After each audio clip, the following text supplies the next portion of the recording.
Hi friends అందరికీ ఈ పూలు చూడండి ఎంత మంచి కలర్లో ఉన్నాయో.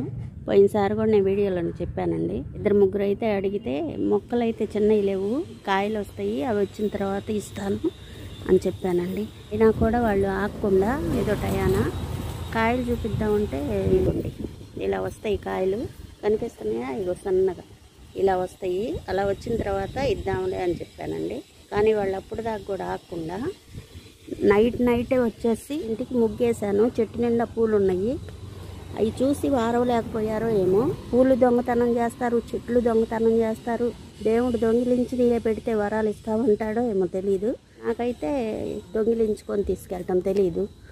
చూడండి మొక్కలు లేవండి, లేకపోతే ఇచ్చేదాన్నే. ఏమైంది చూడండి, అలా చేశారండి. నాకైతే చాలా బాధ వేసింది.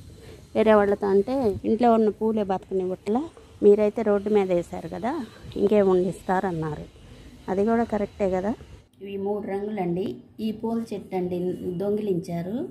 మాల గుచ్చుదామని చెప్పేసి ఆపానండి. నేను ఉన్నందుకు కూడా కాదండి, అంత పెద్ద చెట్టు పీకారు కదా, అది అసలు బతుకుతుందో లేదో అని చెప్పేసి బాధ అంతే. తొడిన దగ్గర గుచ్చితే బాగుంటుంది. ఇక్కడ పువ్వు పలసగా ఉంటుంది కదా, పువ్వు గుచ్చకుండా ఇక్కడ కాడ గుచ్చితే తొడిన దగ్గర గట్టిగా ఉంటుంది. బాగుంటాయిలే ఈరోజు గుచ్చుదామని చెప్పి ఉంచానండి చెట్టుకి. ఏది అడిగినా కూడా వాళ్ళు శుక్రవారం మనం ఏదైతే ఏ రోజైతే ఈరోజు ఇవ్వరు కదా, ఇవ్వకూడదు అనుకుంటామో అదే రోజు అడుగుతారు. ఆ రోజు లేదులేమ్మా ఈరోజు శుక్రవారం కదా, రేపు తీసుకోండి అన్నాం అనుకోండి, ఏం అడిగినా కూడా ఇవ్వదు అని చెప్పేసి అంటారండి. మళ్ళీ వాళ్ళైతే ఇవ్వరు. ఎలా ఉంది. పూలు దొంగతనం చేసి దేవుడికి పెట్టమని ఎవరు చెప్పారండి? దేవుడు అడిగాడండి. చేస్తారు కొంతమంది. ఈ మాల కోసమే ఫ్రెండ్స్ నేను ఉంచింది పూలు.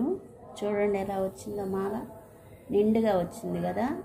గుచ్చితే ఇలా వస్తుందండి బాగా నిండుగా, అందుకని చెప్పి ఉంచాను. Okay friends.